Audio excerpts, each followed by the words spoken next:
I think honestly, I personally I just zero in on the stuff I personally get out of it. So it started with like the sharing of my like anxiety and depression and really finding people to connect with. And I think that's sort of that like feeling like, oh, I can admit stuff and be vulnerable and other people see that and kind of feel the same way and we can kind of connect on that is really helpful. And I try to kind of chase that feeling. I also I have such a weird love-hate relationship with technology as well. And like, I love like the connection. I love the like people using it, but I hate the platforms and kind of like the companies that are in charge of it. I'm sorry if anyone's.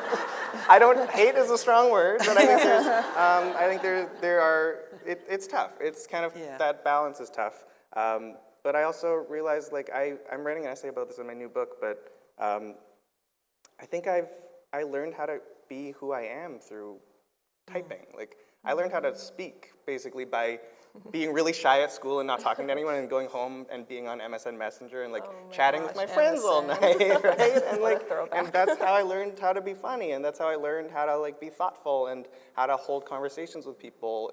It was through this mediated version of communication. And I think that's sort of why I became a writer too, because that's what made me more comfortable. Like I'm always terrified of speaking in person, but if I can write and put it into words, I feel great about what I can say. And I think that started with the internet, and kind of that's helped me. So that's like totally my story too. Like I grew up with the internet, but like I feel like in the early 2000s it was like a more innocent time. There was MSN.